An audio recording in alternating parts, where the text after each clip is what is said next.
이런 걸 준비했어요. 보이시나요, 화면이? 네. 그래서 오늘 제가 잠깐만요. 화면이 아직 안 나왔네요. 화면이 나오는 걸 제가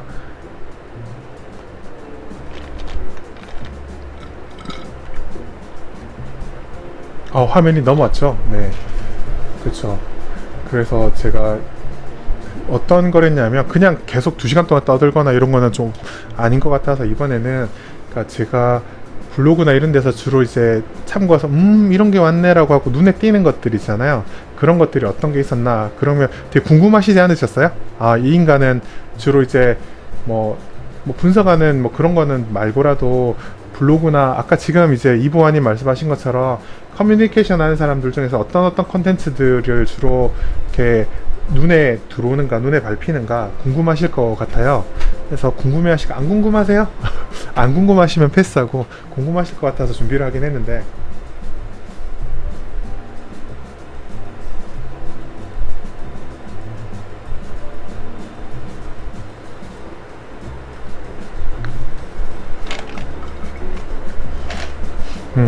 근데 뭐 특별하게 대단한 건 없고요. 이제 블로그 꾸준히 이제 보면 블로그 이웃분들 중에 제가 뭐 하나 하는 거 하나도 토시도 빠짐없이 다 모니터링 하시는 분들이 있는데 그런 분들한테는 별로 재미없을 수 있고요. 그게 아니라 뭐 블로그 이제 별로 이제 대면 했던 사람들은 어떤 정보들을 접근하면 좋을까가 관심 있는 분들한테 오히려 재밌을 수도 있을 것 같아요. 타임라인 따라잡기? 내용 좋은데요? 다음에 해보고 그게 더 좋으면 컨셉을 그렇게 잡을게요. 피트 왕의 타임라인 따라잡기. 재밌네요 그거.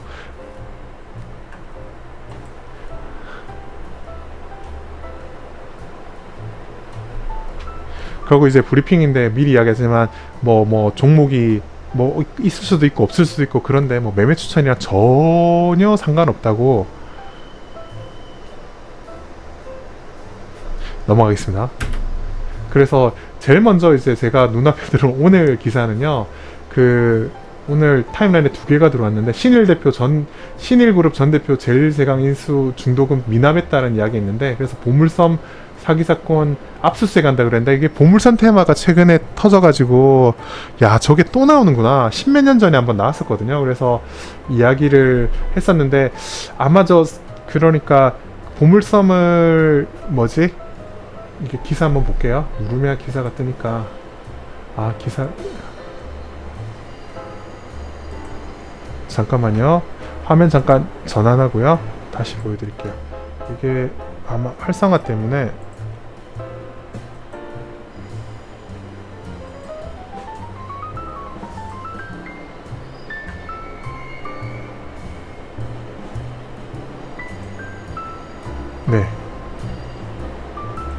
네, 데모가 나왔어요.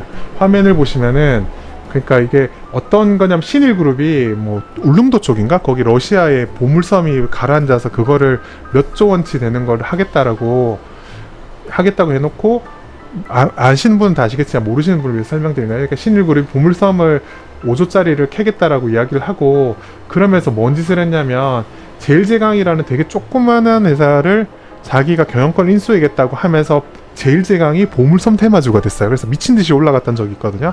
그러고 이제 했는데 그러고 하면서 이제 나중에 기사 같은 거 살펴보시면 요새 비트코인 코인류가 크립토커런시가 좀 잘 나가니까 그쪽도 이제 하면서 이렇게 약간 돈을 한번 벌어보려고 하는 듯한 그런 느낌이 나는 거예요.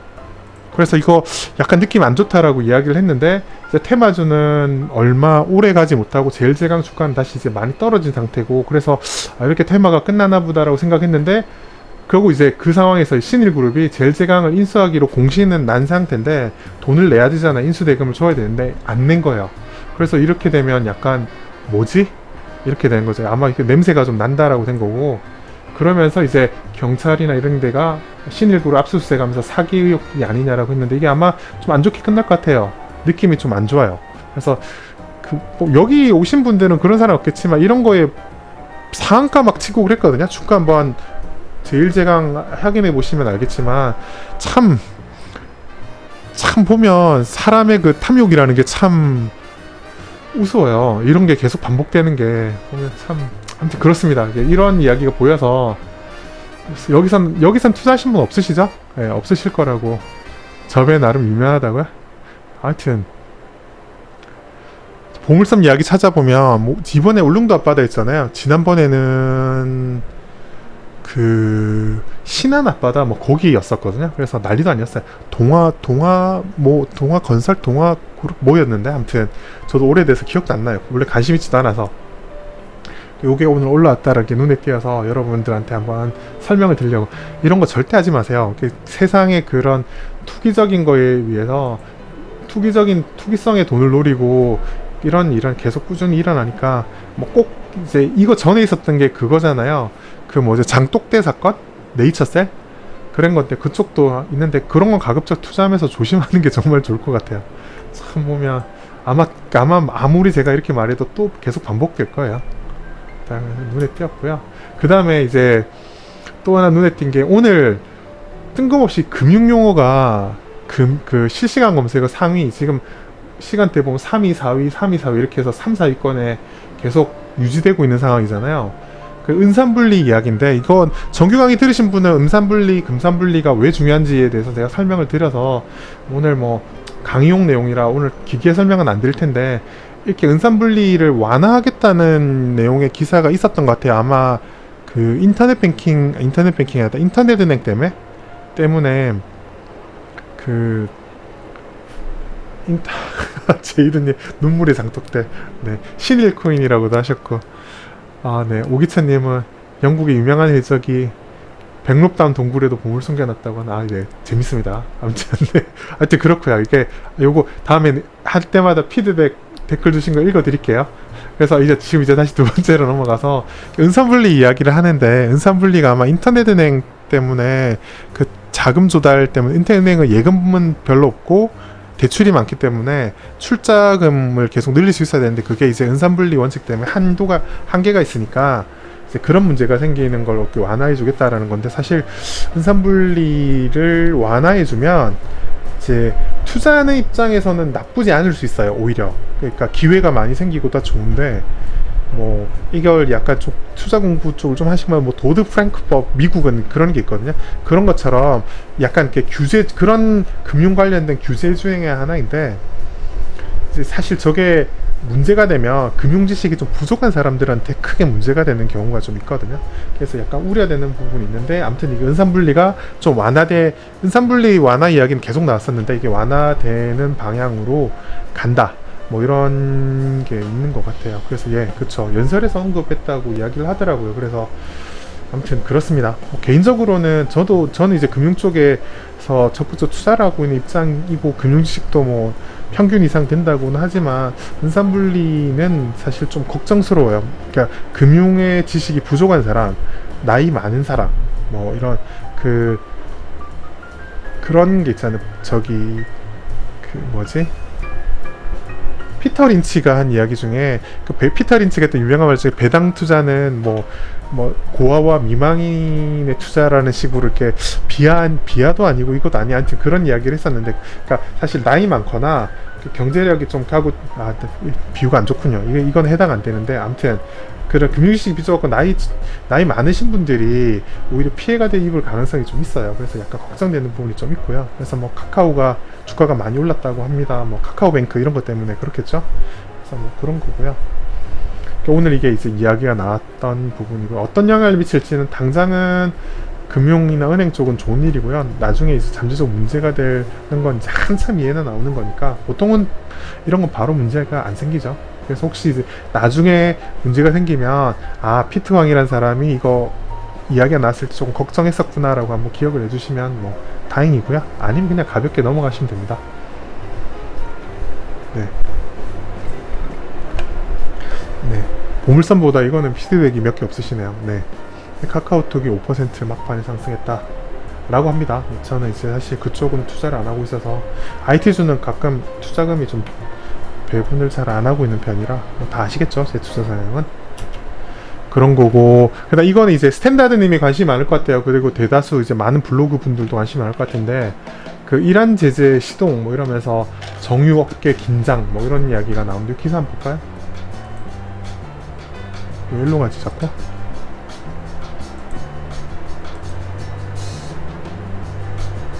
아, 저쪽을 눌러서 읽었구나. 그래서 팝업을 다시. 네, 띄웠습니다. 카카오뱅크 대출. 카카오뱅크 마통이 금리가 싸다면서요. 저는 안 해봐서 잘 모르는데, 그러니까 미국 이란 제재를 시동해서 정유업계랑 건설업계가 이제 긴장했다 이야기가 나오는데요.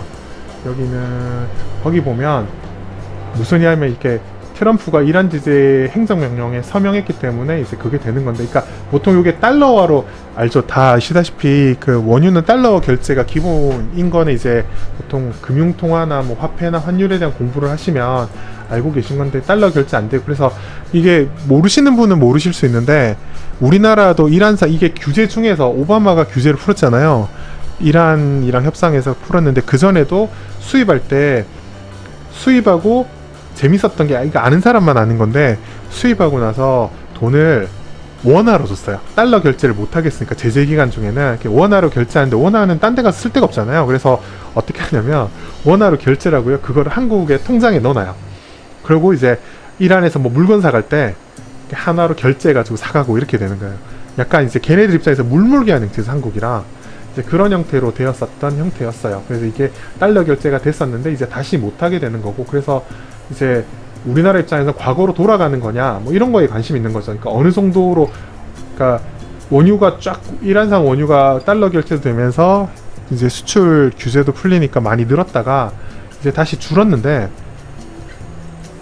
여기 뒤에 보면 다시 줄었는데 이게 얼마나 줄 거냐의 관건에 따라서 이제 과거랑 이제 과거로 돌아간 것보다 더 줄면 문제가 공급이 줄어드는 거고, 적당히 뭐 과거 비슷하게 하면 그냥 뭐 그때도 살았는데라고 사는 거고, 적게 줄면 뭐 걱정했던 것보다 낫다 이렇게 이야기할 수도 있는 거예요. 그래서 여기 이야기가 보면 뭐 그러니까 이런 이야기인 거죠. 뭐 애널리스트도 연말까지 150만 배를 주고 있을 건 보수적으로 산정한 거다. 근데 뭐 더 많이 줄면 여기 기사에 보면 그러니까 맨 꼭다리에 이제 선정적인 섹시한 이야기로 나오는 거죠. 배럴당 90달러까지 올릴 수 있다. 그러니까 이란의 그런 수출액이, 원유 수출량이 급격하게 줄어들면 뭐 달러당 90달러까지 갈지도 모릅니다. 이런 식으로 겁을 주고 있는 거죠. 뭐 그런 상황입니다. 그래서 정유주 투자하는 입장에서는 좀 그렇죠. 우리나라는 주로 중동산 원유 수출이, 그러니까 수입처를 다변한다고 하지만 중동산 원유 수출 비중이 높으니까 저렇게 되면 중동유가 지금 굉장히 높게 프리미엄이 벌어지는 상황이거나 아니면 원유가 자체가 높으면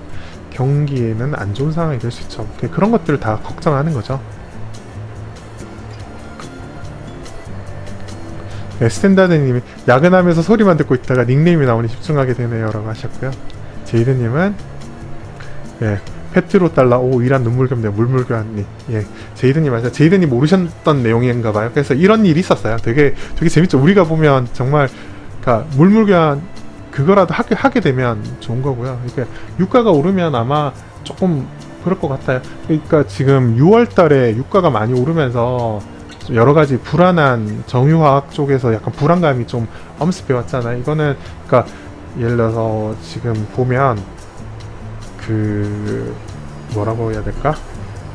약간 미국이랑 중국이랑 무역 분쟁이나 이런 것들이 있는 건 약간 이렇게 매크로 변수상에서 약간 투자 심리를 할 수 있는 뭐 시황이란 표현도 그렇고 매크로적인 변수인 경우가 있는데, 정유나 화학주 입장에서는 이러한 제재 관련된 거는 실제로 이게 업황에랑 직접적으로 영향을 줄 수 있는 큰 변수가 되기 때문에 사실 조금 신경이 더, 뭐 정유주나 화학주 뭐 이런 거 투자하시는 분들한테 좀 더 신경이 쓰일 수 있을 것 같아요. 뭐 그쵸. 원유 가격 오르면 유가는, 그러니까 휘발유 가격은 당연히 오르겠죠. 그럴 것 같아요.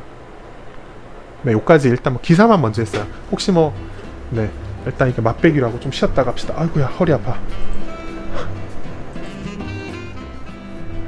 어우 덥네요.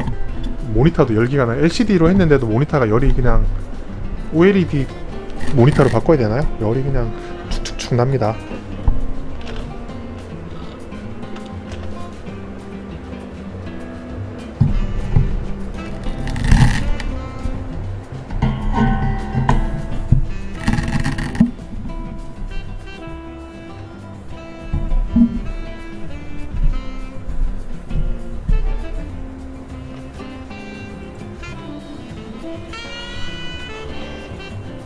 기사 주로 네이버 금융 기사 다 보시냐고 제이드님이 물었는데, 네. 주로 이제 뭐 그냥 금융에 있는 기사 수시로 읽어봐요. 기사 같은 경우 올라오면 그 중에서 이제 뭐 재밌는 것도 뭐 그냥 쭉 올려봐요. 쭉 올리면서 이렇게 눈에 띄는 거 올려보고 하는데 기사를 많이 보다 금융 쪽 기사를 처음에 보면 정말 생각보다 자료가 많거든요. 근데 요령이 좀 쌓이면 계속 보다 보면 뭐 기사 올리시는 분, 뭐 요새는 이제 그런 컴퓨터로 작성되는 기사도 있는데 옛날에 그 거의 안 봐요. 거의 의미 없는 경우가 많아서 컴퓨터로 자동으로 작성된 금융기사 거의 다 거르고요. 어차피 공시 이상보다 더 좋을 수 없으니까 그거랑 뭐 공시 알람 중에 뭐 좀 재밌는 것들 좀 보고요.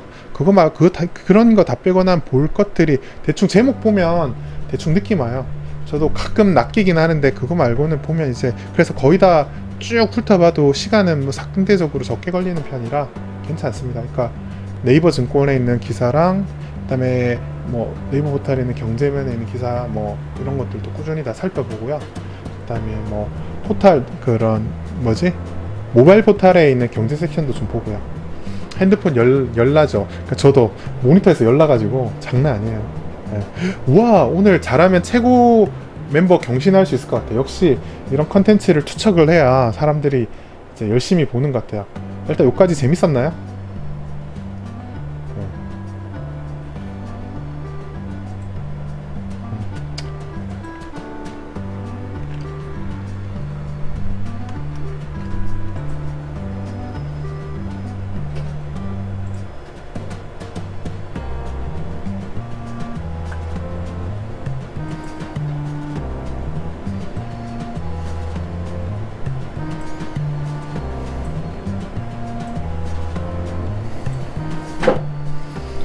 네네 재밌으면 따봉 제이드님 짱 제이드님 짱이에요. 따봉도 한번 눌러주시고 좋아요 꼭 선 좋아요 눌러주셔야 돼요. 눌러주시고 뭐 하시면 좋아요. 예 따봉 많이 누르세요. 따봉 몇 개 나왔나요? 지금 제가 여기서 잘 안 보여서 아무튼 예, 따봉 많이 눌러주세요. 뭐 그거라도 자 그러면은 다시 또 조금 더 가볼까요? 좀 다음 거 조금 더 이야기해 봅시다. 그 다음에는 이제 뭐냐면 제 블로그 이웃들인데요. 블로그 이웃들 보면 지금 요새 보면 여기 한 분은 와 있고 한 분은 지금 안 와 있는데 그러니까 제이드님은 지금 여기 와 있잖아요. 열심히 이제 따봉 눌러주라고 저 대신 이야기해 주신 분인데 되게 이럴 땐 기분 좋게 이제 화끈하게 제가 표현은 후하게 할게요. 되게 열심히 하고 계세요. 되게 칭찬해 드리고 싶은데 간단 재무 분석 그래프랑 기타 등등 강의를 빠짐없이 다 들으시고요. 제가 하는 이제 분석법이나 이런 걸 꾸준히 실천을 하고 있더라고요. 그래서 지금 보면 최근에 지금 주말 이후부터 지금 오늘 49분 전에 표시돼 조금 전에 캡처했으니까 수출 포장 이게 아마 박스 만드는 골판지 박스 만드는 회사인데 간단 재무 분석 시각화 분석했고요. 그 다음에 그런 결제 관련한 KG 이니시스도 재무분석 시각화 제가 이제 1년 전에 배포하고 그 다음부터 이제 오프라인 세미나에서 계속 설명드렸던 내용이거든요. 그런 것들 때 그 다음 이제 디지털 대성이라고 학원이 저도 이쪽을 신경을 좀 끄고 있었는데 입시 디지털 콘텐츠 관련해서 메가스타디가 꽤 요새 퍼포먼스가 좋았던 것 같아요. 그래서 아마 그게 뭐 온기가 확산될지 뭐 그 다음에 수능 100일 남고 이랬으니까 관심이 있으니까 한번 해볼만 했던 것 같아요. 그래서 제이드님 열심히 하셨으니 그래도 블로그 한번 가보죠. 네, 제이드님 블로그를 가보면 네, 이게 수출 포장이라는 회사를 보면 제가 이제 그런 배포한 서식도 있고요. 스스로 좀 약간 그 포맷을 좀 업데이트해서 좀 긴 시계열로 좀 많이 만든 것 같아요. 이런 거 보면 좀 길게 돌린 것 같거든요. 뭐 잘 하고 있는 것 같아요. 그래서 뭐 배당 사업부 요거는 이제 국제시가 배당률 표시한 표는 기본적으로 요거 알고 있는 내용이고요. 그냥 키우면 잘 보이시나요? 예, 이렇게 돼 있고 이건 있고 그 다음에 요거는 사업보고서에 보면 어떤 것들을 하고 있습니다 라고 설명돼 있거든요. 요거도 이제 사업보고서에서 찾아서 캡처한 거예요. 이게 3월 31일이니까 1분기 보고서 찾아서 거기서 캡처해서 자료를 요런 거로 매출 비중이 어떻게 하나 봤던 거고요. 뭐 그래서 정액 배당하는 거 확인했고 이제 재무제표 서식에 따라서 그래프 8개가 이렇게 쭉 나오죠. 이런 게 보면 아 대충 어떤 상황이구나 라고 알 수 있는데, 이게 딱 보면 제가 이거 스크랩 하면서 딱 코멘트 하나 했잖아요. 그러니까 턴어라운드 하는 것 같다고. 여기서 딱 실적에서 쭉 줄다가 딱 올라가는 그런 모양새잖아요. 그게 특징이고, 뭐 나머지 것들은 좀 더 체크를 해봐야 돼요. 여기 분기별로 스스로 데이터 약간 수정해서 분기별로 이렇게 트레이싱, 이게 아마 4분기 누적이죠? 제이드님 맞죠? 예. 4분기 누적으로 해서, 이게 아이투자가 요 방법을 쓰거든요. 아이투자에 있는 데이터를 활용했는지는 잘 모르겠으나, 아, 직접 활용했다고 든 것 같아요. 옛날에 뭐 했던 것 같아요. 되게 복잡하게. 프로그래머라서 뭘 잘해요. 금감원 사이트가 가지고 했던 것 같은데. 아무튼, 그래서 분기, 4분기 데이터로 해서 하는 거, 아이투자에 하는 방식을 좀 비슷하게 모사해서 이렇게 그래프도 같이 그려주고 이렇게 했던 것 같아요. 되게 열심히 하고 계신데, 칭찬을 안 해드릴 수 없어요. 아주 나머지 2개 종목도 그런 비슷한 방법으로 했던 거고요. 그래서 이렇게 있으니까 나중에 제이드님 네, 꾸준히 앞으로도 잘 해주시고, 다른 분들도 예, 직접 많이 꼭 한번 해보시기 바래요. 처음에 제이드님이 좀 많이 올라오는데, 아마 이게 처음에 한두 번, 아마 3번 정도까지가 좀 어렵고요. 그 이상 하고 나면 금방금방 잘 됩니다. 그러니까 제이드님이 요새 이쪽으로 분석을 해주시고요.